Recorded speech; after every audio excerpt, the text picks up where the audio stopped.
मिलितं येन तस्मै श्रीगुरुवे नमः। नमो विष्णुपादाय कृष्णपृष्ठाय भूतले श्रीमते भक्तिवेदांत स्वामी इति नामिने। नमस्ते सारस्वते देवे गौरवाणी प्रचारिणे निर्विशेष शून्यवादी पाश्चात्यदेशतारिणे। जय श्री कृष्ण चैतन्य प्रभु नित्यानंद श्री अद्वैत गदाधर श्रीवास आदि गौर भक्तवृंद। हरे कृष्णा कृष्णा कृष्णा हरे हरे, हरे राम राम राम हरे हरे। गुरुवे गौरचंद्राय राधिकाय तदालये कृष्णाय कृष्ण भक्ताय तद्भक्ताय नमो नमः। हरे कृष्णा। आप सभी का पुनः एक बार भक्ति रसामृत सिंधु की कक्षा में बहुत स्वागत है। तो हम लोग देख क्या रहे हैं? आश्रय देख रहे हैं। भक्त हम लोग देख रहे हैं विभाव। क्या देख रहे हैं? विभाव।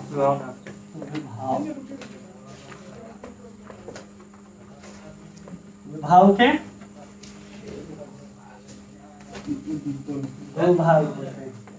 एक को बोलते हैं आलंबन। क्या बोलते हैं? आलंबन। और दूसरा होता है उद्दीपन। ठीक है। आलंबन के अंतर्गत क्या आते हैं? स्वयं कृष्णार्चना, जिनको हम लोग विषय भी बोलते हैं। क्या कहते हैं? विषय। और उन कृष्ण के हम लोगों ने देखे थे 64 गुण, 4 अन्य गुण, 8 अन्य गुण और 18 अवगुण। ये हम लोगों ने विषय में देख लिया था।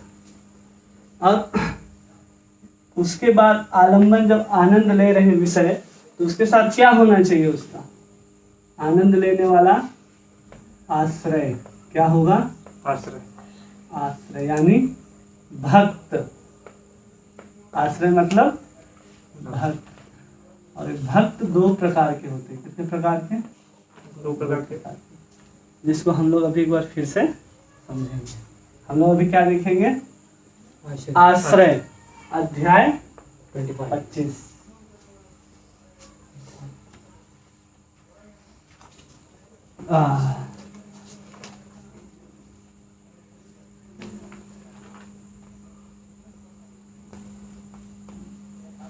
सिद्ध।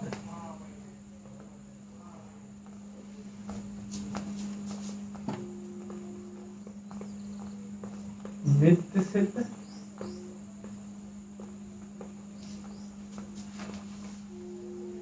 एक होते हैं साधन सिद्ध।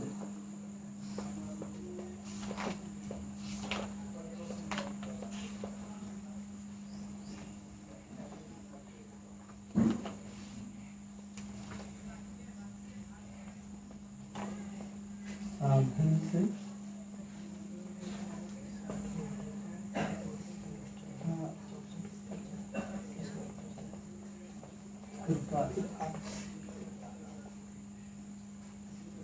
ठीक है। ये है पूरा अध्याय। ये है पूरा 25वां अध्याय, जिसमें सबसे पहले आश्रय। आश्रय का अर्थ क्या होता है? भक्त, जो उस रस का आस्वादन करेगा या जो उस भगवान की भक्ति कर रहा है, वो क्या है? भक्त। भक्त की परिभाषा क्या होती? हम लोग अभी तक क्या पढ़े? भक्ति की परिभाषा। हम लोग ने क्या देखा है? भक्ति की परिभाषा। भक्त की परिभाषा यहाँ पर लिखते हैं कि तद भाव भाविता स्वांतः कृष्ण भक्ता इति ऋतः। कृष्ण के साथ जिसका हृदय पूरी तरह लग गया हो भाव के साथ, वह कृष्ण का भक्त कहलाता है। मतलब स्पष्ट कहा जा रहा है, संस्कृत में समझेंगे तो ज्यादा आसान होगा कि तद भाव भावितः स्वांता। कैसा भाव है भक्त का? कि जो भगवान है वो कौन है? वो मेरे अपने हैं। वो कैसा सोचता है? स्वांतः, अपने से भी बढ़ करके जब भगवान के बारे में ऐसा सोचना लगता है और भाव और हृदय के साथ भगवान के साथ जुड़ जाता है, एक तादात्म्य हो जाता है, एक स्वरूप हो जाता है, उसको भक्त बोलते हैं। और भक्त क्या होता है? भक्त क्या होता है? जो अपने हृदय के साथ, अपने हृदय के भावों के साथ कृष्ण के साथ एक हो गया है। वो क्या है? वो भक्त है।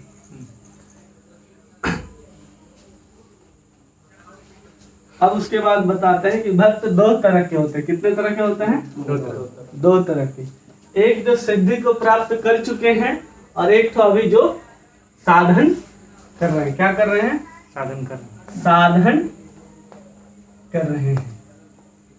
वो अभी सिद्ध नहीं हुए।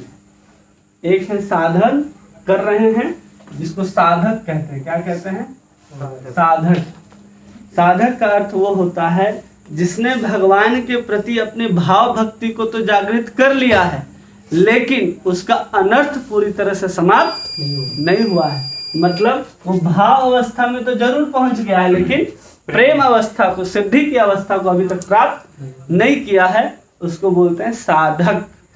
उसके पहले लोग प्रयास कर रहे हैं, लेकिन जिसने भाव को जागृत कर लिया है, मतलब वो भगवान कृष्ण को देखने का अधिकारी हो गया है। अगर कृष्ण उसके सामने आते हैं तो कृष्ण का दर्शन कर सकता है। किस स्तर पर? जब वो भाव के स्तर पर है। अनर्थ निवृत्ति के बाद भी थोड़ा हाँ, भाव में जब तक है तब तक अनर्थ निवृत्ति चलता ही रहेगा, जब तक वो पूरी तरह से सिद्ध होकर के प्रेम की अवस्था में नहीं पहुंच सकता। तो जी वो कृपा सिद्ध अलग से होता है कि इसके अंदर कि अलग से? मतलब हम सिद्ध होंगे ना तो एक साधन से होंगे, कृपा से होंगे। तो प्रेम में बोला था कि कृपा के बिना वो मतलब प्रेम तो आएगा ना। भाव, साधक अभी भाव की अवस्था में पहुंचा है तो सिद्ध कब बनेगा? या तो साधन से या तो कृपा से। और उसमें एक परिभाषा दी, उत्पन्न रतया सम्यक निर्विघ्न अनुपागतः। वो क्या कर रहा है? अभी प्रेम को पाने के लिए प्रयास रत है। कृष्ण साक्षात कृतो योग्य, वो भगवान का दर्शन करने का साक्षात योग्यता रखता है। साधक परिकीर्तता, उसको साधक कहा जाता है। समझ गए? भक्त किसे कहते हैं? जिसका हृदय और भाव भगवान के साथ एक हो चुका है, वो भक्त है। और साधक कौन है? जो भगवान की भक्ति को प्राप्त करने के लिए भाव स्तर पर पहुंच चुका है, उसकी अनर्थ निवृत्ति जारी है, वह साधक है। और जो प्रेम की अवस्था तक पहुंच गया वह सिद्ध है। प्रेम सिर्फ साधन से तो नहीं मिल सकता, कृपा तो चाहिए उसके लिए। आएगा ना, बताते हैं कैसे, इसलिए तो लिखे ना साधन से। ठीक है, समझ गए? साधक कौन है और भक्त कौन है? फिर इसमें कहते हैं ईश्वर तद्धनेषु बालसेषु द्वित्सच प्रेम मैत्री कृपापेक्षा योग करोति समध्यमा। और जो ये जो भक्त है, जो मध्यम अधिकारी का भक्त होता है, वो ज्यादातर भाव भक्ति के स्तर तक पहुंच ही जाता है, ऐसा समझना चाहिए। जो मध्यम अधिकारी का भक्त है, हम भक्त बता रहे थे ना वैदिक भक्ति में, कनिष्ठ अधिकारी, मध्यम अधिकारी और उत्तम अधिकारी। जो शास्त्र पर पूरा विश्वास रखता हो, भगवान पर पूरा विश्वास रखता हो और अपने समान वालों के साथ वो क्या करता हो? मैत्री का भाव रखता हो और अपने से छोटों में वो कृपा करता है, ऐसा क्या कहलाता है? मध्यमा भक्त कहलाता है। समझ गए? अब उस साधक का जो बाहरी स्वरूप दिखाई देता है वो कैसा दिखाई देगा? साधन तो कर रहे हैं, अब वो साधन भाव स्तर पर चल रहा है, तो उसके कुछ लक्षण भी हम भाव भक्ति के अंदर बताए हैं। तो उसको भी फिर से यहाँ पर वर्णन किया जा रहा है कि वो साधक का जो भाव भक्ति आएगा, उस भाव के स्तर पर उसका उद्गार कैसे निकलेगा, उसको हम कैसे समझ सकते हैं कि अभी साधन कर रहा है। तो कहते हैं सिक्तस्य अश्रु जलोत्करेण भगत वार्ता नदी जन्मना तिष्ठयंत भवाग्नि हेतु इति धीमन अल्लह चिंतया। मतलब वो जब भी भगवान का नाम सुनेगा, जब भी गुणगान करेगा, तो उसके आंखों से आंसू गिरेगा। इसको जीव गोस्वामी ऐसे तुलना देते हैं जैसे बरसात आने से पहले पानी के अंदर रहने वाली जितनी भी मछलियां हैं वो उछलने लगती हैं, जिससे पता चलता है कि अब बारिश होने वाला है। तो साधक का जब भाव के स्तर पर पहुंच जाता है तो अब उसको लगने लगता है कि अब कृष्ण मिलने वाले हैं। उस उत्कंठा से उसके आंखों से आंसू बरसने लगते हैं, तब कुछ आगे जाकर के उस सिद्धि की अवस्था को प्राप्त करता है। और जो साधक है उसका उदाहरण के रूप में देते हैं कि बिल्व मंगल ठाकुर जो है, क्या है? मंगल ठाकुर। वो कौन है? साधक हैं। कौन है? साधक है। बिल्व मंगल तुल्या स साधकास्ता परिकीर्तितः। बिल्व मंगल का उदाहरण कहाँ मिलता है? साधक के अंदर मिलता है। वो भगवान के रूप को, गुण को, नाम को सुनते हैं, उनकी आंखों से आंसू निकलता है। वो भगवान का दर्शन भी करते हैं, लेकिन वो किस अवस्था में है? साधक की अवस्था में। प्रेम उनको नहीं मिला। नहीं। सिद्ध अवस्था क्या है? साधक समझ गए। अब सिद्ध को समझना है कि सिद्ध अवस्था क्या है। तो कहते अज्ञात अखिल क्लेशा सदा कृष्ण आश्रित क्रिया। उसकी जितने भी क्रियाएं होंगी वो कृष्ण के लिए ही होंगी। अज्ञात अखिल क्लेशा, अपने से अनंत कोटि ज्यादा बढ़ करके वो भगवान को चाहने लगेगा। मतलब सिद्ध अवस्था में वो क्या प्राप्त कर चुका है?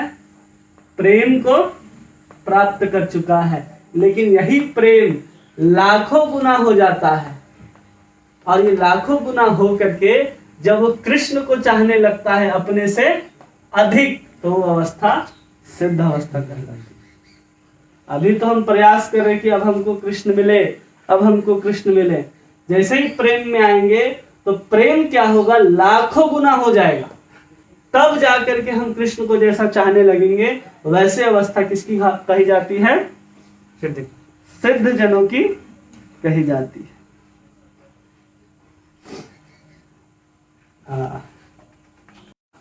दूरे मानव स्प्रिंगशीला भर्तुमित सुयस कथानुरागा। इसमें भगवान बताते हैं रूप गोस्वामी कि जो नित्य, ये सिद्ध कौन हो गए? जो साधक की अवस्था से सिद्धि की अवस्था में प्राप्त कर गए और प्रेम को प्राप्त कर चुके हैं। अब यहाँ पर समझेंगे नित्य सिद्ध किसको कहा जाता है। नित्य सिद्ध किसको कहा जाता है? ये समझ में आया ना? साधक किसको बोलते हैं और सिद्ध किसको बोलते हैं?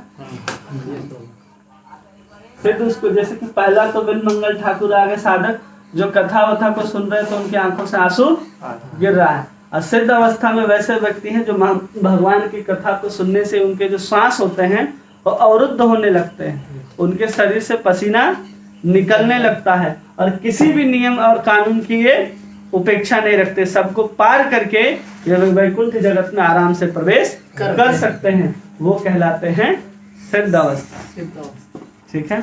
अब समझिए नित्य सिद्ध।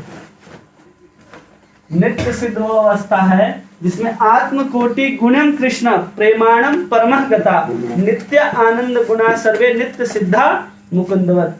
जिनके शरीर और गुण मुकुंद के समान होते हैं। किसके समान होते हैं? मुकुंद। जिसके गुण और शरीर किसके समान होंगे? किसके समान होंगे? कृष्ण के समान होंगे दोनों। यहाँ हम क्या प्राप्त किए हैं? केवल उस सिद्धि की अवस्था को प्राप्त किए हैं, लेकिन अभी तक हम नित्य सिद्ध नहीं। बस सिद्ध होना मतलब हम प्रेम को प्राप्त कर चुके हैं। हम भगवान को जब चाहे जब दर्शन कर सकते हैं, लेकिन नित्य सिद्ध वो अवस्था है जब हम भगवान से गुण में भी और उनके शरीर में भी एक हो चुके हैं।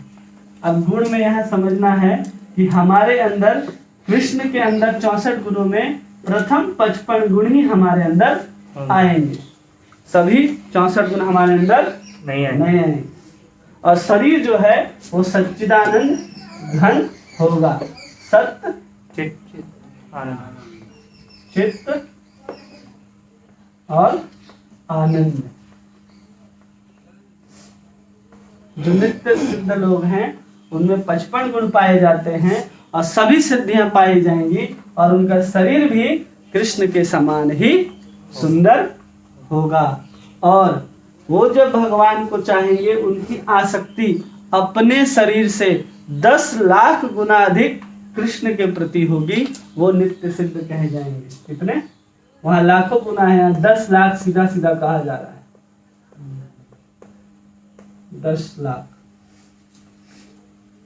प्रेम 10 लाख होगा। हाँ, अपने से ज्यादा जब वो प्रेम करेंगे किसके लिए?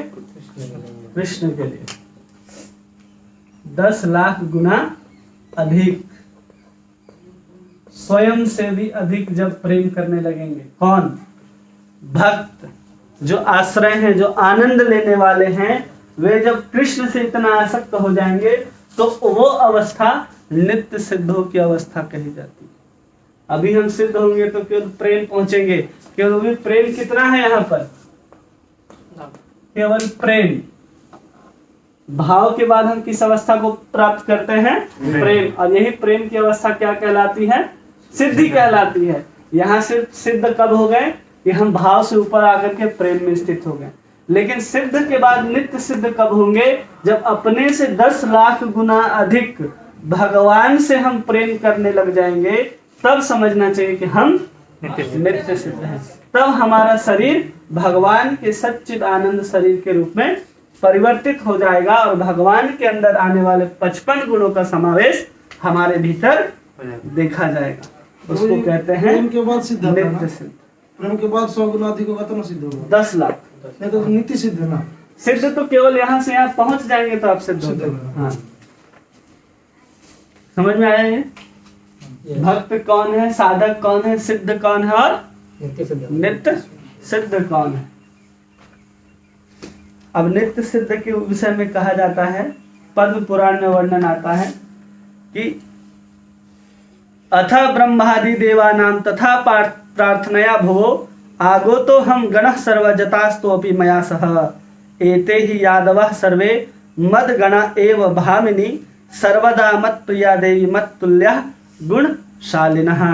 कहते हैं सत्यभामा, ब्रह्मा आदि देवताओं पर जब मैं इस धराधाम में अवतरण लेता हूँ, उस समय समस्त यादव और जितने भी मेरे सहयोगी हैं वो मुझे अत्यंत प्रिय हैं और सब मेरे गुणों से युक्त हैं। और जब भी मैं धराधाम में अवतार लेता हूँ तो इन्हीं साथी संगियों के साथ अपने नित्य धाम से अवतार ग्रहण करता हूँ। मतलब कृष्ण जिनके साथ भी खेल रहे हैं वो सब कौन है? नित्य सिद्ध है। नित्य सिद्ध है। कोई ऐसा व्यक्ति वहां पर नहीं पहुंचा जो नित्य सिद्ध नहीं।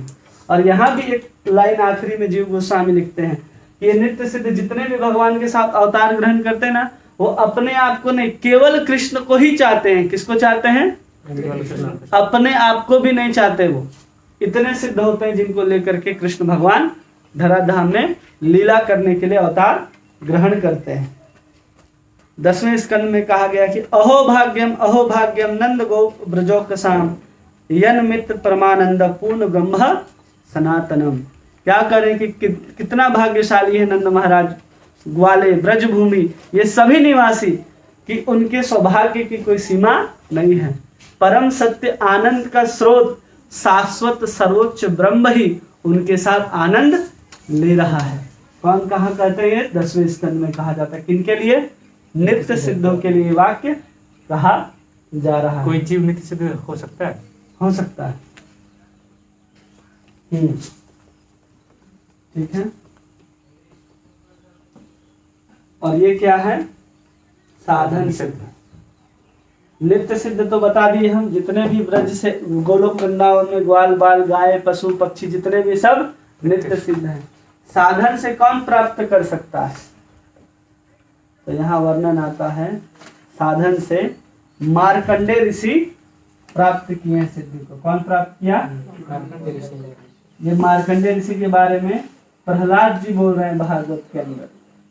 तो मार्कंडे जी क्या प्राप्त किए हैं? साधन से सिद्धि को प्राप्त किए हैं।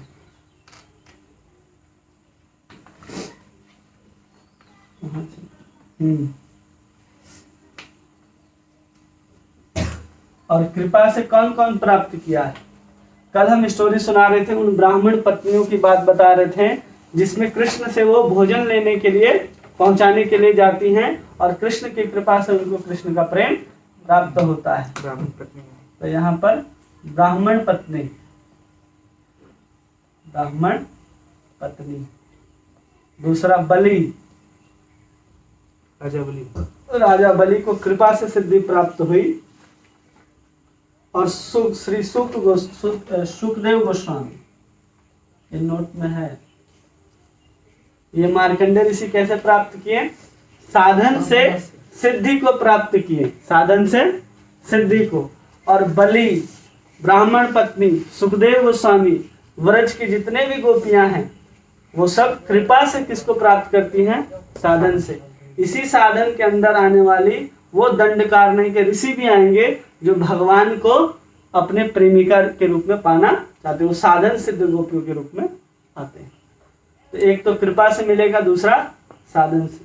मार्कंडेय जी को वो कथा आती है ना कि भगवान प्रलय दिखाना चाह रहे थे तो भगवान अपने अंदर ही उनको लेकर के जाते हैं श्वास के माध्यम से और उनको फिर करोड़ों जन्म के बाद भगवान साधन सिद्ध बनाते हैं। और जब हम साधन सिद्ध अवस्था में पहुंचते हैं, इस अवस्था में साधन सिद्ध अवस्था में, तो एक और आती है वस्तुनिष्ठ सिद्धि। उस वस्तुनिष्ठ सिद्धि होने के बाद हम जब करोड़ों वर्ष तक भगवान की सेवा में रहेंगे गोलोक धाम में, तब जाकर के किसी कृपा से हम नित्य सिद्धि का शरीर प्राप्त कर सकते हैं। वस्तुनिष्ठ सिद्धि का अर्थ होता है हमारा जो शरीर है वो अभी सच्चिदानंद हो गया है और उस सच्चिदानंद देह से जब हम कृष्ण की सेवा करना आरंभ कर देंगे और वहां पर किसी भी ब्रजवासी की कृपा से हमको नित्य सिद्धि की अवस्था मिल सकती है। जो नित्य सिद्ध हैं वही भगवान के साथ अलग अलग धाम में लीला करने के लिए वापस अवतार ग्रहण कर सकते हैं। साधन सिद्ध जो होंगे वो, जो साधन सिद्ध करके नित्य गोलोक वृंदावन में जाएंगे, वो जब भी भगवान अवतार लेंगे वो अवतार साथ में ग्रहण नहीं करेंगे, रहेंगे। हाँ रहेंगे, लेकिन नित्य सिद्ध वाले ही शरीर वैसा नहीं होगा, सब शरीर वैसा होगा लेकिन वो आएंगे नहीं अवतार लेकर। हाँ। और भगवान एक और वाक्य बोलते हैं, इत्य अतः कथिता नित्य प्रिया यादव वल्लभा ऐसाम लोक क्वच चेष्टा लीला मूल रिपो इवह। कि जैसे राम के साथ संकर्षण, भगवान लक्ष्मण, भरत आदि अवतार ग्रहण करते हैं, वैसे ही मैं अपने साथ गोवर्धन, यमुना और समस्त ब्रजवासियों को लेकर के इस धराधाम में अवतार ग्रहण करता हूँ।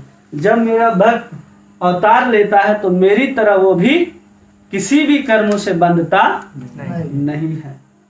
ये भगवान स्पष्ट कर देते हैं, इसलिए वो हमेशा नित्य सिद्धों को लेकर के आते हैं।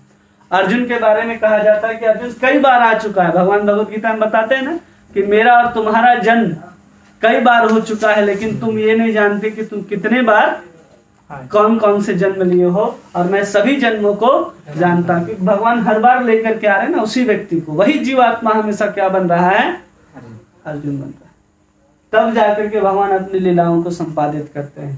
साधन सिद्धों को लेकर के भगवान कभी भी अवतार लेकर के लीला नहीं करते हैं। जो भी साधन सिद्ध होंगे वो इस धराधाम में ही उनको सिद्धि दे दी जाएगी और फिर वो गोलोक वृंदावन में निवास करेंगे। लेकिन साधन सिद्ध व्यक्ति नित्य सिद्धों के साथ कभी भी लीला करने के लिए दूसरे ब्रह्मांड में नहीं जाएंगे जब तक वो साधन सिद्ध व्यक्ति नित्य सिद्धि को प्राप्त नहीं कर सकता है। ये है 25वां अध्याय। तो ये जो नेगेटिव रोल करते हैं मतलब वो तो असुर होते हैं, असुर। तो उनका कैसे होता है? वो लोग कैसे, जैसे नहीं कहते हैं कि कंस थे वो बन गया। तो कंस काल में भी पुराना राक्षस था ना कंस। गौर लीला में जब कहते हैं कि वो भी आए, तो गौर लीला में तो आए ना वो चांद काजी के रूप में, यानी वो भी बार बार आ रहे हैं। हाँ, तो भगवान चाहेंगे तो ही लाएंगे। ऐसे ये लोग आम व्यक्ति नहीं है जिसको हम लोग बोलते हैं ना कि असुर था, वो तो भगवान सिखाने के लिए केवल असुर बनाए हैं उसको, लेकिन सब भगवान के भक्त हैं। ये हो गया। अब हम लोग देखेंगे उद्दीपन, समझे? 26 आलम्बन खत्म हो गया।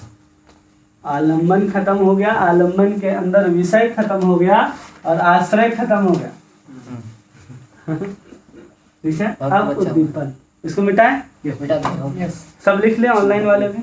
यस कमेंट आता है कि हाँ लिख लें। नो हो जाएगा फिर अब बोले आएगा इसमें comment. No comments. Hare Krishna. इसके लिए थोड़ा टाइम लगेगा, इसको खत्म करेंगे आराम से।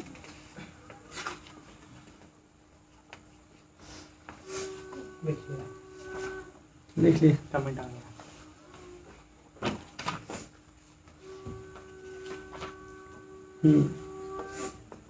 आश्रय हम लोग पढ़ लिए। अब हम लोग पढ़ेंगे उद्दीपन। सबसे पहले उद्दीपन में पढ़ेंगे कृष्ण का क्वालिटी। तो कृष्ण का जो गुण होता है वो 3 प्रकार से बांटा गया है। कितने प्रकार से? 3। काया, वाचा और मनसा। कृष्ण स्वयं उद्दीपन का भी काम करेंगे और कृष्ण स्वयं आलम्बन का भी कार्य करेंगे। हम बताए थे ना जब विषय पढ़ा रहे थे, तो कृष्ण स्वयं भक्तों के विभाव को बढ़ाने का भी कार्य करते हैं और उनसे जुड़ी सभी चीजें भी, भगवान से जुड़ी चीजें भी भक्तों के अंदर भाव और रस को बढ़ाने का कार्य करती है। उद्दीपन का अर्थ हम बताएं, जो कृष्ण के प्रति हमारे प्रेम को बढ़ा दे या कृष्ण का याद दिला दे, उद्दीपन कहलाता है। तो कृष्ण को पहले क्या बांटा गया? उनके काया, और उस काया को फिर बांटा जाता है आयु के आधार पर। किसके आधार पर? आयु के आधार पर। और इस आयु को 3 भागों में पुनः बांट दिया गया। ठीक है। सबसे पहला कौमार्य, कौमार्य। दूसरा पौगंड और तीसरा किशोर। भगवान की आयु को 3 भागों में बांट दिया गया। भगवान कौमार अवस्था, पौगंड अवस्था और किशोर अवस्था में रमण करते हैं और इस किशोर अवस्था को फिर 3 भागों में बांटा गया। आदि, मध्य और अंत।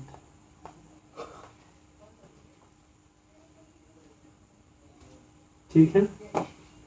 और इस काया को और 3 भागों में बांटा गया।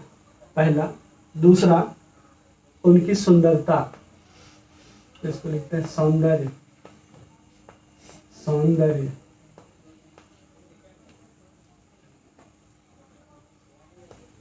तीसरा उनका फॉर्म मतलब स्वरूप।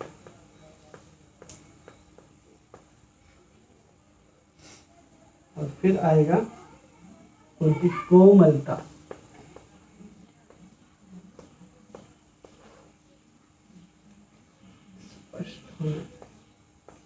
ठीक है, ये समझ में आएगा। काया के ही है सौंदर्य। काया को आयु में बांटा गया, फिर सौंदर्य में, स्वरूप में और उनकी कोमलता में। उनकी आयु को 3 भाग में बांटा गया, कौमार्य, पौगंड, किशोर। किशोर को 3 भाग में बांट दिया गया, आदि, मध्य और अंत। इसको पहले बहुत बता दिया गया है। ठीक है।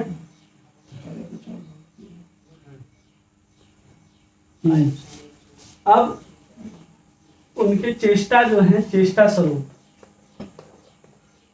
चेष्टा एक भाग इसको रखा गया, चेष्टा को। और फिर उनके ड्रेस को रखा गया। क्या लिखे इसको हिंदी में, क्या बोलते हैं? वस्त्र। वस्त्र।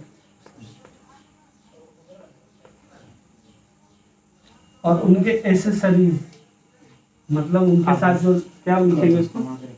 सामग्री। सामग्री, सामग्री, प्रसाधन, प्रसाधन। प्रसाधन। ठीक है। और इस प्रसाधन को फिर 5 भागों में बांटा गया। वाचा के लिए ना। हाँ, सब अकेले वो आएगा तो हम बता देंगे क्या है वो। प्रसाधन को 5 भागों में बांटा गया। केश विन्यास, भगवान कैसे बाल को झाड़ते हैं, वो कौन सी माला पहनते हैं, और फिर वो तिलक कैसा लगाते हैं, और तिलक के बाद वो पान जो चबाते हैं तांबुल, और फिर आखिरी है कमल। ठीक है। ये जो चेष्टा वस्त्र प्रसाधन है, ये चेष्टा से चेष्टा ये अलग है ना, चेष्टा अलग है, वस्त्र अलग है, प्रसादन अलग है। हाँ, तो ये वो काया वाचा मनसा के बाद नहीं है, मतलब नहीं। ऐसा कोई नहीं सीक्वेंस नहीं है, नहीं, ऐसा सीक्वेंस नहीं। वो अलग है। तो ये किसका है जो चेष्टा है, वो किसका क्या है? कृष्ण का, कृष्ण के ही गुण है। सब कृष्ण का ही है। काया वाचा मनसा ये अलग है, और चेष्टा वस्त्र प्रसादन चेष्टा अलग है ना, चेष्टा मतलब करना, हम्म। जो भगवान करेंगे उसके उससे भी हमारा उद्दीपन पैदा होगा। आएगा आएगा, अभी बना रहे हैं, आएगा। ठीक है,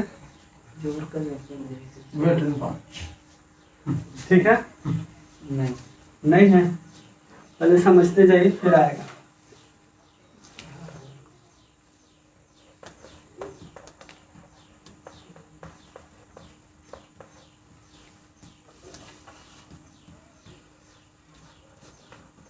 मुस्कान, आभूषण, मुस्कान, सुगंध, कुमार का भी 3 भाग है। बंसी, श्रृंगी,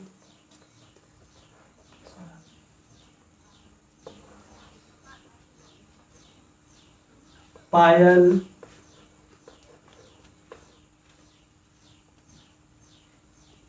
शंख,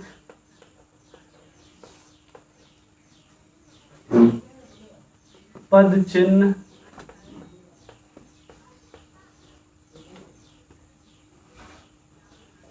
स्थान जहां भगवान अपनी लीलाओं को करते हैं, तुलसी,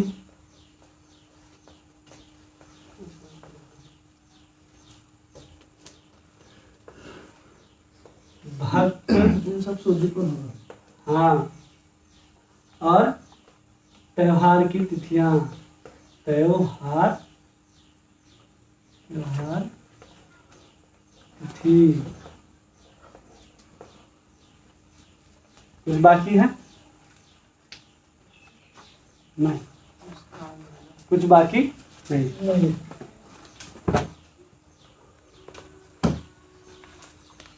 समझ में आ गया सबको? बताइए। शुरू से हम लोग अब शुरू करते हैं। श्रृंगी, हम लोग अभी क्या पढ़ रहे हैं? उद्दीपन। अध्याय 26 के अंतर्गत हम लोग अभी उद्दीपन पढ़ रहे हैं। उद्दीपन पढ़ रहे हैं। सब समाप्त हो गया, आलम्बन भी पढ़ लिया, आलम्बन के अंदर विषय आश्रय पढ़ लिए। अब विभाग का दूसरा भाग जिसको उद्दीपन कहते हैं, उद्दीपन का परिभाषा एक बार फिर से सुनिए और उसको समझने का प्रयास कीजिए। उद्दीपनास्तु ते प्रोक्ता भवात् उदीपयन्ति ते कृष्णचंद्रस्य गुणास चेष्टा प्रसाधनम। मतलब जो भी चीजें साधक के भाव को पोषित करती है वह उद्दीपन कहलाती है, या फिर कोई भी वस्तु जो कृष्ण की याद दिलाए वो उद्दीपन कहलाती है। ये क्या चीज हो सकती है? तो कृष्ण की गुण, कृष्ण की लीला, कृष्ण का अलंकरण, उसका मुस्कान, उसकी सुगंध, उसकी बांसुरी, उसकी श्रृंगी, उनका पद चिन्ह, तुलसी, भक्त, त्योहार तिथि, ये सब क्या करेंगे? उद्दीपन करेंगे। वो क्या करेंगे? भक्त के भाव को बढ़ाएंगे। कैसे बढ़ाएंगे इसको हम लोग एक एक करके समझेंगे। सबसे पहले हम लोग कृष्ण की क्या समझ रहे हैं? काया। और उस काया को 3 भागों में बांट दिया गया। कितने भागों में? 3 भागों में। आयु, सौंदर्य, स्वरूप और कोमलता। आयु, सौंदर्य, स्वरूप और कोमलता। 4 भाग में जब उसको बांट दिया गया, लेकिन कृष्ण की काया वाचा मनसा उसको 3 भाग में बांटा गया, फिर काया को 4 भाग में बांट दिया गया। अब सबसे पहले हम लोग समझेंगे कि कृष्ण के रूप में आलंबन और आभूषण दोनों एक साथ कैसे काम करते हैं। इसको समझने में थोड़ा सा परेशानी होगा कि कृष्ण क्या है? स्वयं एक विषय है, और कृष्ण स्वयं आलम्बन है, और कृष्ण स्वयं उद्दीपन भी है। वो कैसे? जब कृष्ण से ही संबंधित ये सब चीजें हैं जो हमको कृष्ण के प्रति अपने भाव को विकसित करने में, पोषित करने में सहायक हो रही। तो इसलिए कृष्ण क्या है? यहाँ पर आलम्बन भी हैं और उद्दीपन भी हैं। और उसी भगवान कृष्ण के काया को आयु, काया को हम लोग किसमें बांटे? सबसे पहले आयु को 3 भाग में बांट दिया गया। पहला क्या है? कौमार। ये कौमार की अवस्था कब आती है? 5 वर्ष के अंत तक। कब आएगी ये अवस्था? 5 वर्ष के अंत तक। मतलब 6 साल नहीं होना है, पूरा 5 साल के अंत की जो अवस्था है वो कौमार कही जाएगी। ठीक है। फिर आएगी पौगंड की अवस्था जो 10 वर्ष के अंत तक कही जाएगी। और जो किशोर की अवस्था है वह 16 वर्ष के अंत तक, 17 के बाद नहीं। अगर ये अवस्था 17 हो गई तो ये किशोर न रह करके ये अवस्था युवान कही जाएगी, ना कि ये लिखा हुआ है कि 15 तक 11वें से 15वें के बाद कृष्ण यौन अवस्था प्रवेश करते हैं। कौमार अवस्था क्या है? 5 वर्ष के अंत तक की अवस्था। पौगंड की अवस्था है 10 वर्ष के अंत तक की अवस्था, और किशोर की है 10 वर्ष के अंत की अवस्था। कहाँ है? वो 15वें वर्ष तक है, फिर लिखा हुआ 16वें वर्ष के बाद। 16वें वर्ष के बाद में मतलब अंत तक। ठीक है, ठीक है, समझना ठीक है। किताब नहीं, यहाँ समझो जो लिखा है वही वहाँ पे लिखा है। जो पढ़ा रहे हैं वही चीज किताब में लिखा है। जब नहीं समझ में आए तो उसको पूछना है। इसलिए किशोरी बनाया जाता है क्या? हाँ, वो बताएंगे, वो आएगा। तो कौमार अवस्था भगवान कृष्ण 5 वर्ष के हैं, और पौगंड की वो अवस्था जिसमें भगवान कृष्ण 10 वर्ष के हैं, किशोर की वो अवस्था जिसमें भगवान 16 वर्ष के हैं। समझ गए?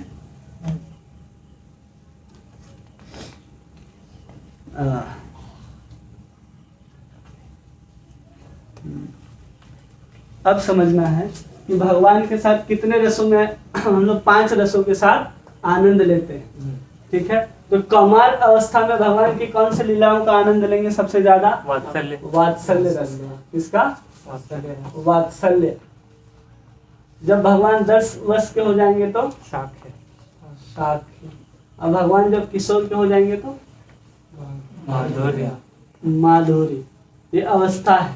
भगवान इसमें भी अपने माधुरी को प्रकट कर सकते हैं, लेकिन वह समय काल परिस्थिति के अनुसार अनुरूप नहीं बैठता है। इसलिए भगवान अपने कौमार अवस्था में अपने माधुरी को प्रदर्शित नहीं करते। समझ गए? अब इस किशोर अवस्था को 3 भाग में बांट दिया गया, आदि, मध्य और अंत। जो आदि है वो 11 वर्ष से शुरू होती है। कब से शुरू होगी? 11 वर्ष। मतलब अभी किशोर होना भगवान शुरू करते हैं, किशोर हुए नहीं हैं। जब भगवान किशोर होना आरंभ होते हैं तो यहाँ वर्णन किया जाता है कि उस अवस्था में भगवान का जो रंग होता है वह अवर्णनीय रूप धारण कर लेता है। उनकी आंखों के किनारे लाल हो जाते हैं और शरीर में कुछ बाल दिखाई देने लगते हैं। वो अवस्था क्या है? किशोर की आदि अवस्था। पूर्ण किशोर नहीं, किशोर की आदि अवस्था, जिसमें भगवान श्री कृष्ण का रंग जो है वो इतना अवर्णनीय रूप से श्यामल हो गया है कि इसका कोई वर्णन नहीं किया जा सकता। भगवान की जो आंखें हैं, उनके जो किनारे हैं वो लाल हो चुके हैं और भगवान के शरीर में कुछ बाल आने लगे हैं। समझ गए?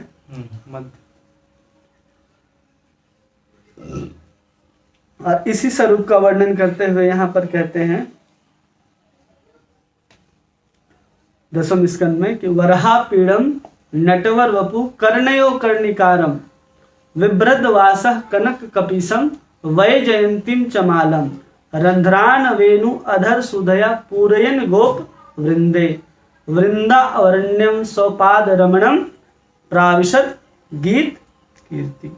अभी भगवान जब इस लीला का वर्णन जब हो रहा है 10वें स्कंद में, उस समय भगवान कितने वर्ष के हैं? लगभग 11 वर्ष के हैं, ऐसा वर्णन करते हैं, जिसमें भगवान को क्या कहा जाए, वराह पीड़म, जिसने भगवान क्या करते हैं अपने माथे पर वराह पीड़म मतलब मोर के पंख को धारण करते हैं, नटवर वपु, और ऐसे चलते हैं जैसे कोई नट चल रहा हो, नाच नाच करके चल रहा हो, कर्णयो कर्णिकारम, यहाँ पर कनेल का फूल जो होता है ना पीला, स्वर्ण चंपा, उसको भगवान धारण करते हैं। विभ्रतवासः, ऐसा उनका वस्त्र है जैसे बिजली अभी चमका हो, उसी चमकती हुई बिजली को वस्त्र बना करके भगवान पहने हो। अधर सुधया पूरयन गोप वृंदे, और हाथों में होठों से बांसुरी बजाते हुए अपने गोप वृंद के साथ चल रहे हैं। कहाँ? वृंदा अरण्यम, वृंदावन के जंगलों में, सोपद रमणम, अपने पैरों से चल रहे हैं, और सभी लोग उनके कीर्ति का गुणगान कर रहे हैं। ये अवस्था भगवान की आदि अवस्था है। और उसमें गोपियां जब इस स्वरूप को देखती हैं तो कहती हैं कि अघासुर के शत्रु के 2 बाहें जो कामदेव के धनुष के समान है। जो भगवान की जो 11 वर्ष की अवस्था है उसमें भगवान की दोनों आंखों के ऊपर जो भौवें हैं वो कामदेव के 2 धनुष के समान प्रतीत होते हैं। उनके जो नाखून की जो पंक्तियां हैं वो उस धनुष में लगने वाले उस तीर के पंक्ति के समान चमक रही है, और उनके जो दांत हैं जो अत्यंत चमकदार हैं, वो पान खाने के बाद जो लाल हो जाता है ना, वैसा लाल प्रतीक हो रहे हैं। इसे देख करके कौन सी युवती होगी जो नहीं डरेगी? ऐसा स्वरूप को देख करके सब डर जा रहे। क्यों? सबसे पहले क्या कहा? अघासुर के 2 शत्रु। उन्होंने किसको मारा था? अघासुर, मतलब 11 वर्ष से पहले ही उन्होंने अघासुर को मार दिया था। और दूसरा बात बोलती हैं कि हे माधव, आपकी मुस्कान की नई मिठास को देखकर व्याकुल स्थिर गोपियां अपने मन की भावनाओं को सहज रूप से प्रकट नहीं कर पाती। वे किसी भी व्यक्ति पर विश्वास नहीं कर पाते, और एक कहे जा सकते हैं कि इतने दुखी हैं कि वे अपने प्राणों को 3 जल मुट्ठी समर्पित कर रहे हैं। 3 मुट्ठी जल अर्पित करना मतलब अपने आप को मार डालना, अपने आप को और जीने की योग्य नहीं समझना। कब ऐसा समझ रहे हैं? जब वो लोग गोपियां भगवान की 11 वर्ष की अवस्थाओं को देख रही हैं तो उनका ये स्थिति है। इस बात को समझ रहे हैं? पंखा नहीं लाए हैं, नाक बह रहा मेरा नाक। ठीक है? मध्यम अवस्था जो है वो भगवान की 13 वर्ष से लेकर के 14 वर्ष की होती है। 13 और 14 वर्ष।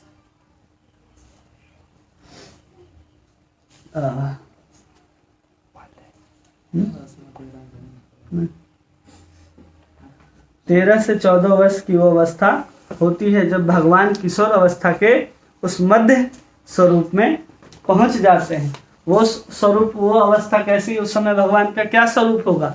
यहाँ पर भगवान जब आदि में है, किशोर अवस्था के आदि में, तो भगवान का रंग पूरी तरह से बढ़ चुका है और आंख की चारों तरफ लालिमा छाई हुई है। अब मध्य में भगवान रूप गोस्वामी वर्णन करते हैं कि किशोर काल में मध्य में कृष्ण अपनी 2 जांघों और अपनी 2 भुजाओं और अपनी छाती में अवर्णनीय सौंदर्य और अपने संपूर्ण रूप से मधुरता को प्रदर्शित करते हैं। कहाँ प्रदर्शित कर रहे हैं? अपने दोनों जांघों में और अपने दोनों भुजाओं में और अपनी छाती में। और इसको वर्णन करते हुए कहती है गोपियां कि कृष्ण की नई जवानी के दौरान उनकी जांघों ने हाथियों के सुड़ को भी दंडित करने की इच्छा की है। इसको हाथी को सुड़ को भी क्या करना चाहते हैं? वो दंडित करना चाहते हैं। उनकी छाती ने नीलम के बने दरवाजे के जो पैनल होता है ना, जिसमें दरवाजा लगता है, उससे दोस्ती करने की इच्छा की है। और उनकी बाहों ने दरवाजों की जो बोल्ट लगता है ना, उसको डांटा है। ऐसा अर्थ लिखते हैं। ऐसा जब हम अर्थ निकाले तो उसका अर्थ यही आया। प्रभुपाद जी उसके बारे में लिखते हैं, वहां पर कह रहे हैं कि उनका स्वरूप जो है इतना अवर्णनीय है कि जैसे भगवान श्री कृष्ण का जो दोनों नेत्र है ना, वो कामदेव के साथ मित्रता कर ली है। और उनकी मुस्कान से जितने भी फूल हैं वो नए नए खिलने लगे। केवल मुस्काते हैं भगवान और उधर फूल खिल जा रही हैं। और उनके गीतों से जितने भी तरुणियां हैं वो सब अपने पति की आज्ञाकारिता को छोड़ करके भगवान कृष्ण की परायण बन चुकी हैं। केवल किस अवस्था को देख करके? मध्य अवस्था को ही देख करके।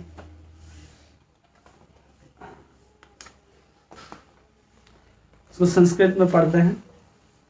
मुखम स्मित विलास ढाढ़ विभ्रोत तरले दृशे त्रिजगन मोहनम गीतम इत आदि इह माधुरी। उनकी चेहरों की जो मिठास है और उनकी चेहरे की जो मुस्कान है वो इतनी उज्जवल है और उनकी आंखों की जो चंचलता है उससे इतने लोग बेचैन हो जाते हैं कि तीनों लोग मोहित हो जाते हैं। कब? भगवान जब 13-14 वर्ष की अवस्था में हैं तब।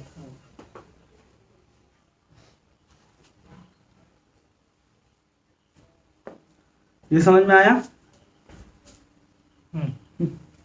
और आगे कहा जा रहा है वैदग्धी सार विस्तार कुंज केली महोत्सव आरंभो रास लीलोदर ए चेष्टादि सौष्टवम। भगवान क्या करते हैं? उनकी युवा अवस्था के मध्य में उनके व्यवहार की उत्कृष्टता में आकर्षण, लेकिन चालाकी कार्यों के एक बड़ी एकाग्रता से पेड़ों की लीलाओं में एक महान त्यौहार और रास नृत्य का शुरुआत होता है। मतलब मध्य काल के जब थे भगवान तब उन्होंने गोपियों का चीरहरण किया था। मध्य अवस्था वो अवस्था आ जाती है जब भगवान की जांघें, दोनों भुजाएं और छाती पूर्ण रूप से विकसित हो चुके हैं। यहाँ पर पूर्ण रूप से विकसित नहीं हुए। यहाँ पर कुछ ऐसे लीलाओं का संकेत है जिसको प्रभुपाद जी ने लिखा ही नहीं है, इसलिए हमने यहाँ पर भी, किसी के नोट्स में आया होगा नहीं, किसी के नोट्स में हमने उसको नहीं डाला है।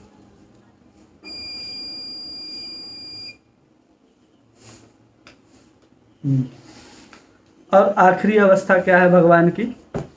शेष अवस्था। इसको शेष भी बोलते हैं और अंत भी बोलते हैं। जो 16 वर्ष, 14, 15, 16 वर्ष, 14 के बाद और 16 तक, ये अंत की अवस्था 14 के बाद और 16 तक, ये अवस्था भगवान की रहेगी। सबको समझ में आ रहा है? तो जी जो हमको नींद आ रहा है। नहीं, हाँ बोलिए। जो आप कहें कि 13-14 में चीर हरण वाली लीला हुई, हाँ, और उसके अगले साल रास हो गया था। और उस दिन आप बताए थे मतलब 11 साल में चले गए, 11 साल ब्रज में रहे। ये जो भगवान की जो ये अवस्था है, ये भगवान की नित्य अवस्था के अनुसार वर्णन किया जा रहा है। गोलोक वृंदावन। हाँ, इसलिए उसमें कंफ्यूज नहीं होना। भगवान 11 वर्ष कुछ महीने ही ब्रज में रहे, लेकिन जब यहाँ बात हो रहा है तो उसकी अवस्था का बात हो रहा है। जब भगवान 11 वर्ष के भी यहाँ पर थे, लेकिन उनकी अवस्था रास लीला के समय 16 वर्ष की हो गई थी। अब भगवान क्या हो गए हैं? अंत, मतलब शेष, मतलब भगवान पूर्ण रूप से केशवरता को प्राप्त कर चुके हैं। और इसमें कहा जाता है कि भगवान इस समय क्या करते हैं? अलग अलग लीलाओं को प्रदर्शित करने लग जाते हैं। जिसमें वैदग्धी सार विस्तार कुंज केली महोत्सव आरंभो रास लीला यह चेष्टादि सौष्ठवम। कि भगवान अब क्या कर रहे हैं? अपनी रास लीला को संपादित कर रहे हैं। और वो संपादित कैसे हो रही हैं? तो इसके लिए यहाँ प्रभुपाद जी लिखते हैं कि भगवान की जो किशोर अवस्था है उसमें भगवान कृष्ण के बाहों और जांघों में 3 रेखाएं उभर आई हैं। कितनी रेखाएं? 3। कहाँ कहाँ? बाहों और जांघों में। और वक्ष स्थल पर मरकत मणि के पर्वत को लजाने वाली उनकी बाहें, इंद्रनील मणि के खंभे को लजाने वाली उनकी कटी के 3 रेखाएं यमुना नदी के तरंगों को ललकारने लगी है। किसको ललकार रही हैं? यमुना नदी के तरंग को, तट को नहीं, उसके तरंग को। प्रिंट आउट ठीक नहीं है। कटी का कमर, ये प्रिंट आउट ठीक नहीं निकाला है, इधर उधर है। हाँ, और यहाँ पर रूप गोस्वामी एक अधिक चीज लिखते हैं कि जब भगवान अपने किशोर अवस्था के अंतिम अवस्था में पहुंच जाते हैं तो सबसे अधिक आकर्षण लगने लगते हैं और उनकी नाभि पर 3 रेखाएं स्पष्ट रूप से दिखाई देने लग जाती हैं, जिसको प्रभुपाद जी लिखते हैं कि वो 3 रेखाएं यमुना नदी के तरंगों को भी लज्जित करने वाली। और जो उनकी सुंदर जांघें हैं वो कदली वृक्ष, केले का वृक्ष को देखें कैसा होता है कदली का वृक्ष। इसका कदली को जो केला को बोलता है, हाँ लंबा लंबा पत्ता। ऐसा होता है, इसको उल्टा देखना है, उल्टा। नीचे मोटा होता है ना केला का पेड़। हाँ, तो भगवान जी के जो पैर हैं वो ऐसे, लोग जिम में जाकर के ऐसा पैर बनाना चाहते हैं, भगवान का पैर ऐसा ही है शुरू से। और ये क्या कहे जा रहे हैं कि वो कदली के वृक्षों के जो तने हैं उसको भी मार देने वाले हैं। और एक गोपी ये कहती है कि अब इस रुचिर शारीरिक स्वरूप वाले कृष्ण का अनुपम सौंदर्य इतना सुंदर है कि मैं चिंतन करती रहती हूँ कि ये असुरों का वध कैसे करते होंगे। कैसे करते होंगे? असुरों का वध। और उसको यहाँ पर संस्कृत में लिखे, मरकत गिरेर गंड ग्राव प्रभा हर वक्षसम सतमणि स्तंभ आरम प्रमथि भुज द्वयम मदनी कदली षष्ठरोरुहम सुरम्य असुरांतकम। और उनका माधुर्य भी इसी में प्रकट होता है, जिसमें कहती हैं गोपियां कि पीले वस्त्र पहने हुए उस व्यक्ति को निहारना जो नवयुवक का सौंदर्य बिखेर रहा है और कामदेव के 5 बाणों को हराने में सक्षम है। और अपनी शारीरिक सुंदरता के साथ वो महिलाओं के सभी संयम को खो दे रही हैं और वो 64 कलाओं का खेल के मैदान और उसकी आंखों से युक्तियों के आश्चर्यजनक सुंदरता का वैभव को कुचल दे रही हैं। अब इस वाक्य को समझने के लिए थोड़ा सा प्रयास कीजिए।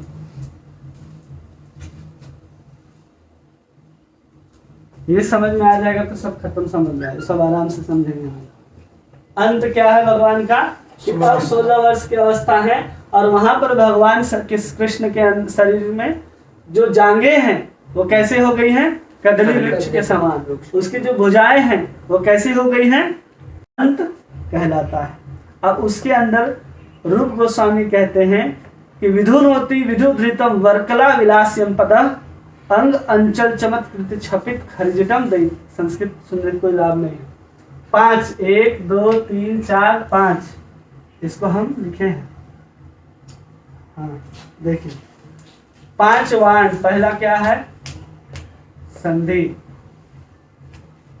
विग्रह। 5 वाण बता रहे भाई।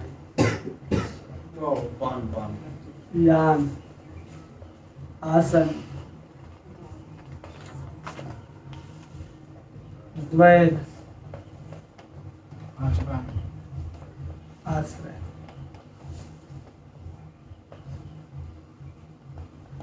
तो यहाँ पर गोपियां कहती है भगवान से कि उस व्यक्ति को निहारना किसके समान है? उस 5 बाणों को जो कामदेव हमेशा लेकर के फिरते रहते हैं, उन बाणों को अपने ऊपर सहने जैसा है। और उस कलाओं का स्थान जो है और 64 प्रकार की कलाओं के मैदान में वो खेलते हैं और उनकी आंखें युवतियों के लिए आश्चर्यजनक सुंदरता वैभव को कुचल देती हैं। भगवान कृष्ण की आंखें ही ब्रजबालाओं की सुंदरता को कुचल देने में सामर्थ्य रखती हैं। और अभी हम जो लिखे हैं ये क्या है? 1 2 3 4 5 6 इसके बारे में कहते हैं यहाँ पर, गोकुल देवी नाम भाव सर्वस्व सालिता अभूतपूर्व कंदर्प तंत्र लीलोत्सवादय कांति भी कला हायते क्वचित अयम कंदर्प लेखान करीर अपयति वितिन क्रीड़ार अभिसारेदिम। कामदेव की कला के लिए आवश्यक 6 तत्व से लैस क्या है? कामदेव की कला से आवश्यक जितना भी चीज होना चाहिए वो 6 चीज होना चाहिए। यान के नीचे क्या भी? आसन,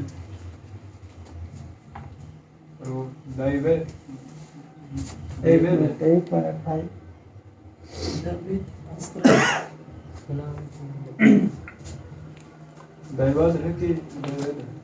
द्वैध, संधि संधि है। हाँ संधि, आसन और आश्रय। तो यहाँ पर कह रहे हैं कि कामदेव की कला के लिए आवश्यक 6 तत्वों से लैस। तो ये 6 तत्व क्या हैं? उस कामदेव की कला को प्रदर्शित करने के लिए यंत्र के समान है। जिसमें पहला क्या है? संधि, विग्रह, यान, आसन और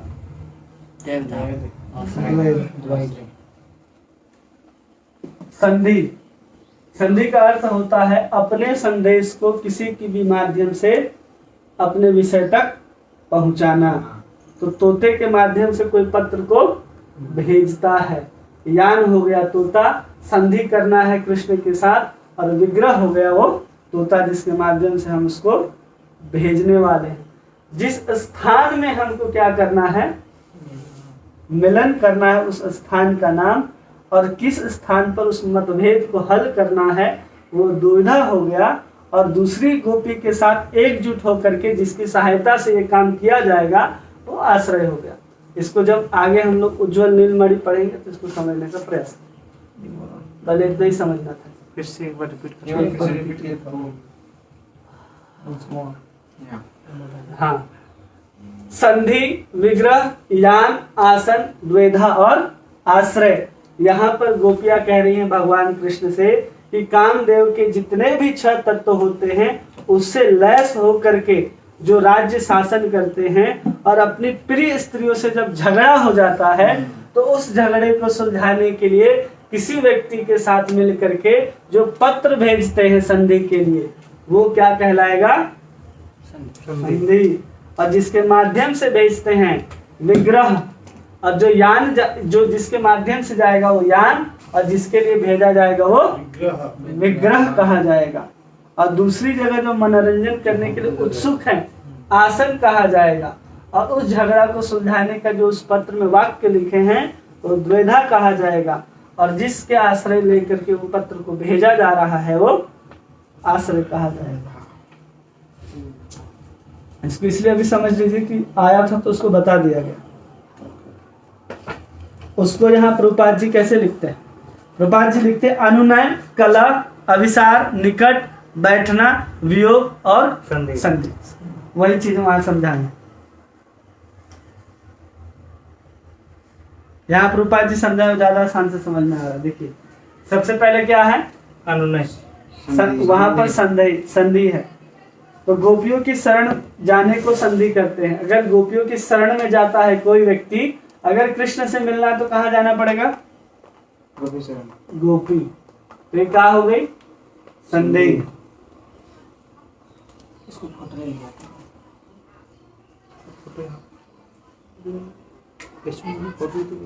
और जब एक दूसरे को लड़ते हैं तो यहाँ पर नाखूने से खरोचना, उसको लिखे हैं प्रभुपाद जी द्वेधा, मतलब वियोग। और उसके बाद शासक अपने कृष्ण सम्राट अभिसार करना, जो उस कृष्ण को मिलाएगा, मतलब भगवान कृष्ण के मित्र। संधि, विग्रह, मित्र, जिसके माध्यम से मिल रहे हैं वो तोता। और क्या कर रहे हैं वहां पर? वो पूरा, अब इसको ठीक से हम स्पष्ट इसलिए नहीं समझा सकते क्योंकि कामसूत्र और उज्ज्वल के अंतर्गत लिखा गया, इसलिए समझाने में परेशानी हो रहा है। सीधा सीधा समझिए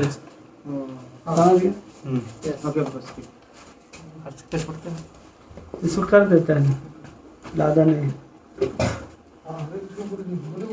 सबको ऑनलाइन वाले को समझ में आ रहा है? नहीं आ रहा है? चलिए नहीं आ रहा है तो कोई बात नहीं।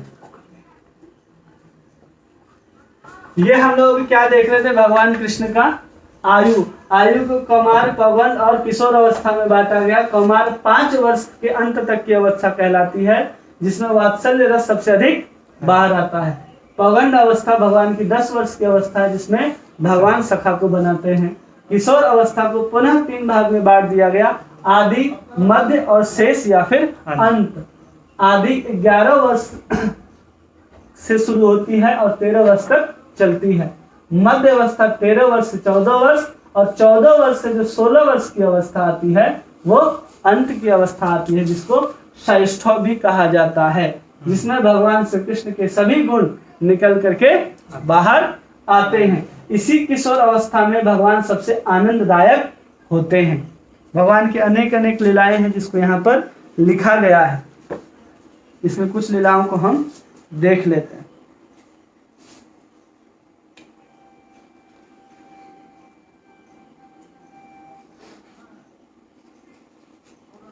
ये क्लियर हो गया।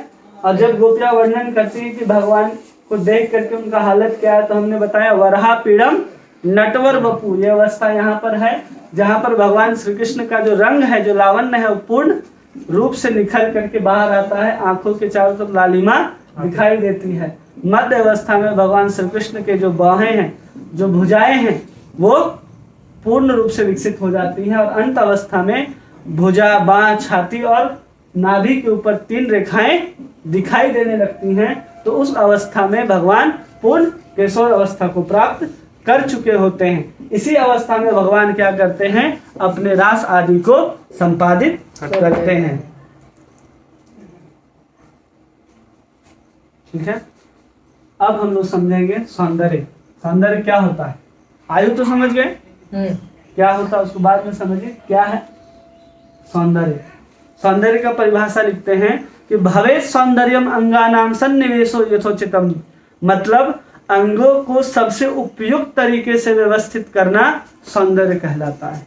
भगवान श्री कृष्ण के जो अंग हैं वो इतने सही तरीके से व्यवस्थित किए गए हैं कि भगवान की सौंदर्यता को और बढ़ाते हैं। हमारे अंग क्या होते हैं, कभी एक आंख बड़े हो जाते हैं, कभी दूसरी नाक छोटी हो जाती है, कभी हमारा पेट निकल जाता है, कभी हमारा पीठ झुक जाता है, गर्दन झुक जाता है। तो सौंदर्य नहीं, भगवान के सभी अंग पहले तो सुंदर हैं और सुंदर होने के बाद भी उस सही जगह व्यवस्थित हैं। अगर किसी का नाक बहुत सुंदर हो, माथे के ऊपर लगा दिया जाए तो सौंदर्य नहीं है। लेकिन भगवान के जो भी अंग होंगे वो सुव्यवस्थित रूप से लगाए जाएंगे और उसको कहते हैं मुखम चे दीर्घाक्षम मरकत तटी तीव्रम उरो भुज दवंतम स्तंभ द्वित स्विलतम पार्श्व युगलम परीक्षणो मध्यम प्रथमी लहरी हारी जागनम न कास्यम कंसारे हरिति हृदय पंकज दृषि। उनका सौंदर्य इतना ज्यादा है कि उसको देख करके बड़े बड़े जो राजा आदि हैं वो लज्जित हो जाते हैं। उनके शरीर में इतना सुगठित है जिसका वर्णन कर पाना बहुत कठिन हुआ है। और उसको यहाँ फिर भी प्रभुपाद जी लिखते हैं कि कृष्ण के शरीर में विशाल नेत्र, उन्नत वक्षस्थल, स्तंभ जैसे बाहें, आपके शरीर का पतला मध्य भाग, हर कमल नयनी मुग्ध करने वाला, हर कमल नयनी को मुग्ध करने वाला क्या भगवान का सौंदर्य। भगवान का सौंदर्य इतना सुंदर है कि आंख जो है पूरी कान तक जाती है, इतना बड़ा भगवान का आंख है और भगवान का आंख इतना पतला है। फिर है भगवान का स्वरूप। स्वरूप किसको बोलते हैं तो बताएगा? भगवान का स्वरूप का परिभाषा देते हैं विभूषणम विभूष्यम स्याद येन तद रूपम उच्यते। उत्तम रूप या स्वरूप वही है जिसमें अलंकरण करने के योग्य हो। मतलब कभी कभी किसी व्यक्ति का स्वरूप देखे हैं कि उसके ऊपर वो चीज सूट ही नहीं करेगा फिर भी उसको पहन लेता है। ऐसा दिखता है। जैसे बहुत सारे लोग हैं कि उनको जींस पैंट नहीं चलेगा, धोती कुर्ता के ऊपर कुर्ता या टी शर्ट नहीं पहन सकते, फिर वो पहनते हैं, ऐसा उनका शरीर दिखता है पूरा। या कुछ माताएं होती हैं जिनको जींस पैंट नहीं पहनना चाहिए फिर भी वो पहन करके घूमती है, तो वो स्वरूप नहीं है क्योंकि वो अपने अलंकार से अपने को अलंकृत नहीं कर पा रही। फिर प्रभुपाद जी लिखते हैं इसके ऊपर कि अलंकार से अलंकृत ना होता हो बल्कि पहनने के बाद वो अलंकार भी क्या होते हो, अपनी सुंदरता को बढ़ाते हो, वो स्वरूप कहलाता है।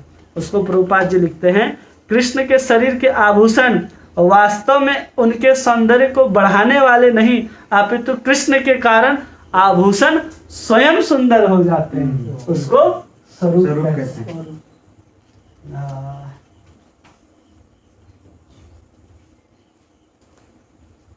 इसके लिए एक उदाहरण कृष्णस्य मंडलम तिथिर्मणि कुंडलयादह नितांग संगतिम अलंकृते वरिंगनिम सक्ता विभो न मनात अपि तत् विधाने सब परित स्वयं अनर्क अलंकृत शासित। भगवान का स्वरूप इतना सुंदर है कि कोई भी वस्त्र भगवान धारण कर ले या कोई भी आभूषण भगवान धारण कर ले तो आभूषण की सुंदरता बढ़ जाती है जिसके कारण धारण करने वाले की भी सुंदरता बढ़ जाती है। मतलब इसको डिटेल में समझिए कि अगर कोई स्त्री है, कौन है? स्त्री है। अगर वो अच्छा कपड़ा पहनती है, क्या पहन ली? अच्छा कपड़ा। आप स्त्री को देखते हैं, उसके कपड़े को देखते हैं? दोनों ऐसा केवल कपड़े को। अगर वो स्त्री दूसरी स्त्री के सामने आ जाए और उसका जो नेकलेस हो बहुत सुंदर हो, तो स्त्री को देखती है कि उस नेकलेस को देखती है? तो सुंदर कौन हुआ? नेकलेस की लड़की। तो इसको सुंदरता नहीं बोलते। सुंदरता उसको बोलेंगे जो उन आभूषणों के धारण करने के बाद भी जो व्यक्ति उस आभूषणों को धारण किया है उसकी सौंदर्यता में वृद्धि हो, उसको आभूषण धारण करना बोलते हैं और उसको स्वरूप बोलते हैं। समझ गए? ऐसे कौन समझाता है भाई? ठीक है। आगे है भगवान का कोमलता, जिसको यहाँ मृदुता लिखे हैं। कोमलता का अर्थ होता है मृदुता, कोमल स्यापी स्पर्श सहिं तुच्यते।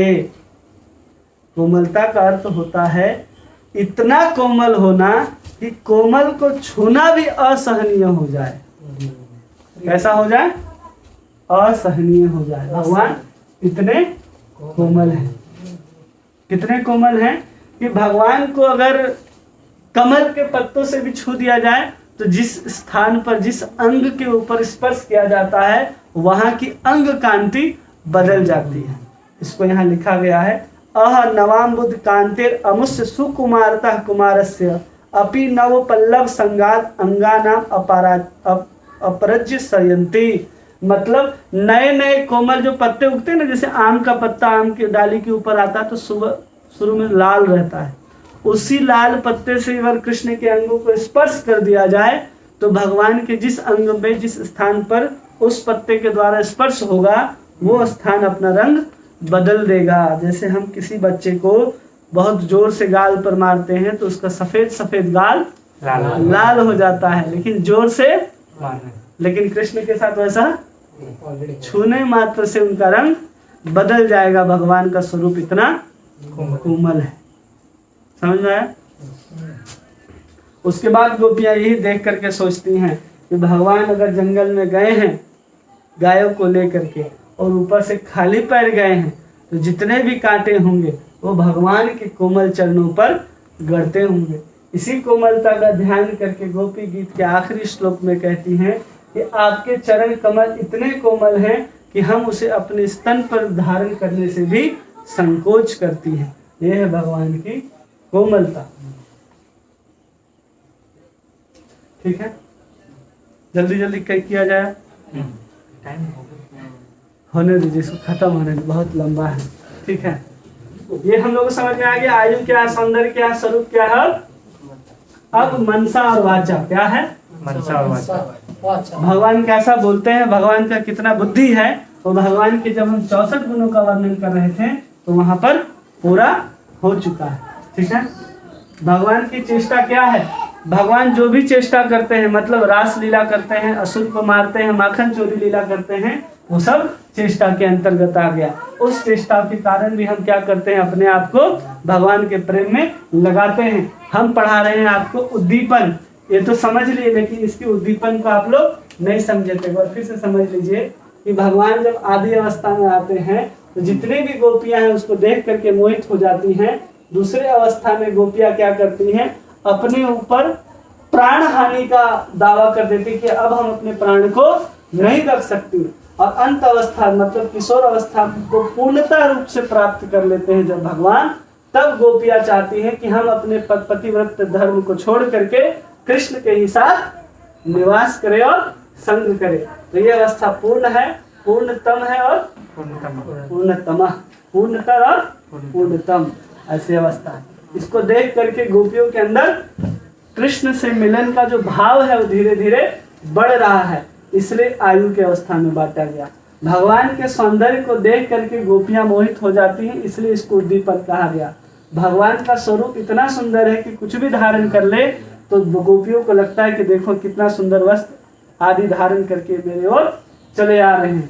और कोमलता वही है जो हमने अभी आपको बताया। ठीक है। कृष्ण की वेशभूषा, भगवान की क्या है? वेशभूषा। भगवान क्या पहनते हैं? वस्त्र पहनते हैं। वस्त्र दो प्रकार के होते हैं, एक ऊपर पहनने वाला और एक नीचे। जो नीचे पहनते उसको बांधा जाता है, जो ऊपर पहनते उसको ओढ़ा जाता है। और उसको फिर 4 भागों में बांट दिया गया कि पहला कमीज, पगड़ी, मेखला और धोती। भगवान के वस्त्र कितने प्रकार के हो गए? 4 प्रकार के। कौन कौन? कमीज, पगड़ी, मेखला और धोती। और उसके रंग भी बताए गए हैं। भगवान किस किस रंग के पहनते हैं? तो लाल धोती। लाल को वहाँ जीव गोस्वामी लिखते हैं जो कुमकुम कलर होता है ना, कुमकुम का कलर, उस तरह का लाल, पूरा लाल नहीं।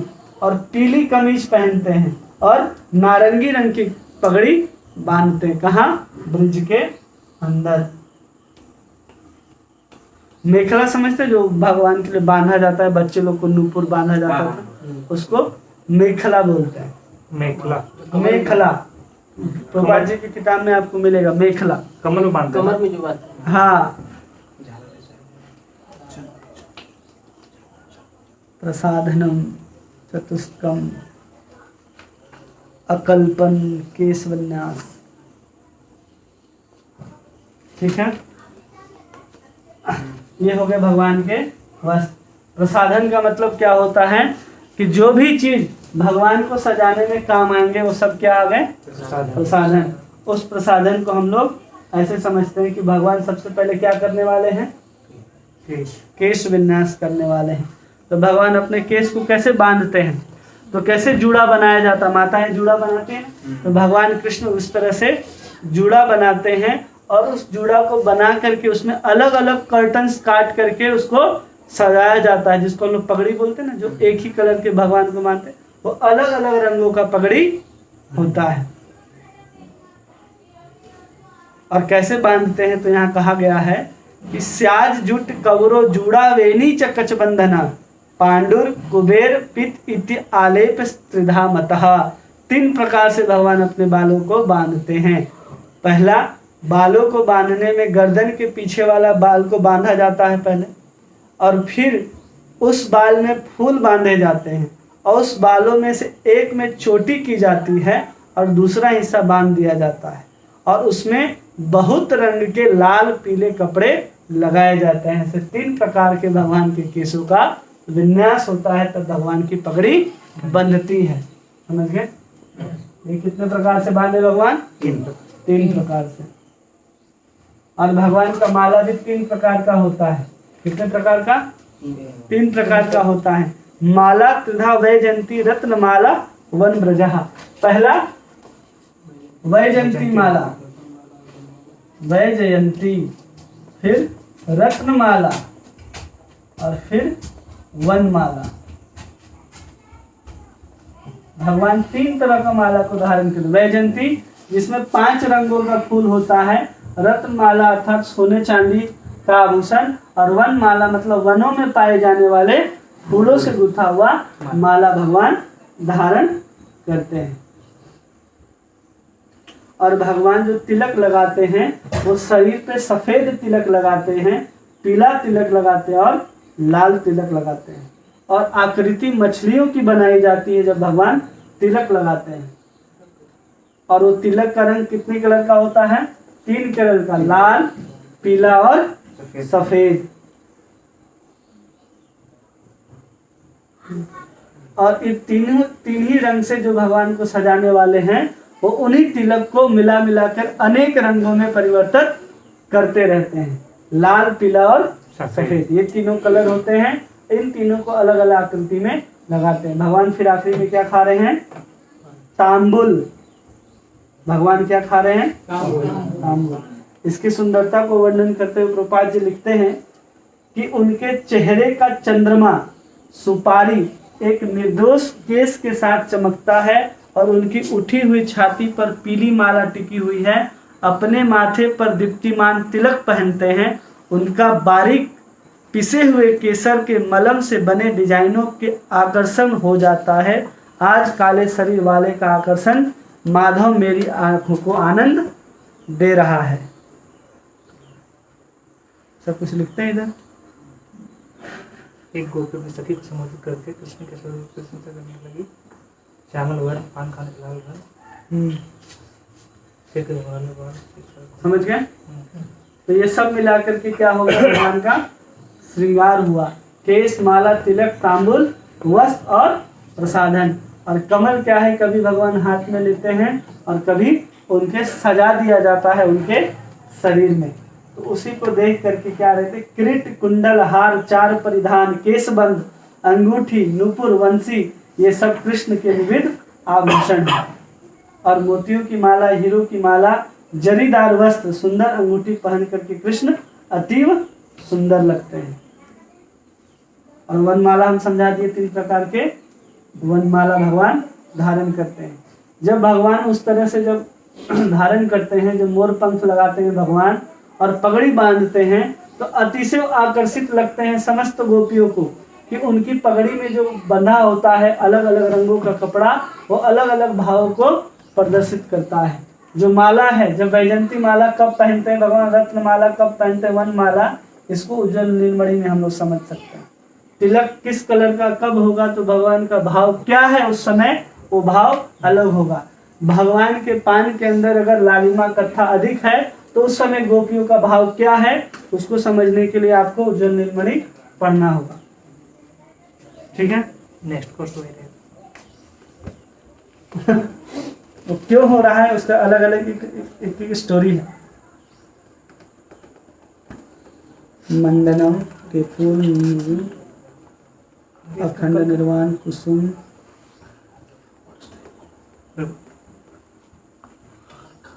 ठीक है।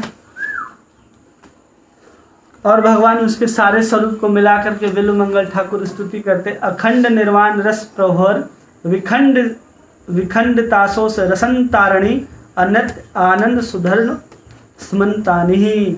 मतलब हर जगह के जितने भी सुगंध होते हैं, जितने संसार में सुगंध है, वो एक जगह आकर के स्थित हो जाए और आत्म संतुष्ट ऋषियों के अंत काल से बंधे हुए बालों को खोल दे, और उसके बालों में भी बिना किसी कारण से सुगंध उत्पन्न होने लगे।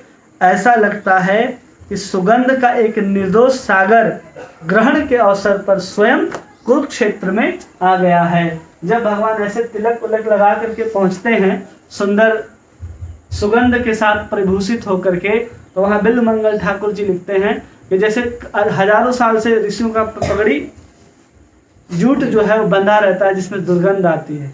और जब वहाँ पर कृष्ण केवल पहुँच जाते हैं, तो वहाँ तपस्या करने वाले जितने भी ऋषि हैं, उनके जूट को खुल जाते हैं, और खुलने मात्र से कृष्ण की सुगंध उन जूटों के अंदर आने लगती है। भगवान का सुगंध इतना अच्छा है। अब इसको हम लोग जल्दी जल्दी करके समाप्त करते हैं। आभूषण हो गए ना भगवान का। आभूषण कितने प्रकार के होते हैं भगवान के, जो भगवान श्रृंगी आदि धारण किए वो आभूषण कहे जाएंगे। क्या है? आभूषण। इसमें हार है, परिधान है, चमर है, अंगूठी है, नुपुर है, भगवान इसको धारण करते हैं। कितने प्रकार के हैं? 1 2 3 4 5 6 7 8 8 प्रकार के आभूषण धारण करते हैं, जिसमें श्रृंगी से लेकर के अंगूठी तक का वर्णन है। और जब भगवान श्रृंगी, अलग से श्रृंगी लिखे, ये सब उसके अंदर है। तो हम लोग अभी शुरू करते हैं भगवान की वंशी से। भगवान यहाँ तक तैयार हो चुके हैं उधर। भगवान इसको तैयार कब करते हैं? कृष्ण की वेशभूषा और मालाएं, इतना में प्रभुपाद जी ने इसको वर्णन कर दिया है, इसलिए विस्तार करने का जरूरत नहीं है। कमेंट में आया कि डेटा खत्म हो गया, तो कल आज करेंगे। ठीक है, मेरा भी तबीयत ठीक नहीं लग रहा। थोड़ा कल शुरू यहीं से करें। टेक रेस्ट करो, कल हम लोग फिर से इसको देखेंगे। आप सभी का बहुत बहुत धन्यवाद। हरे कृष्ण।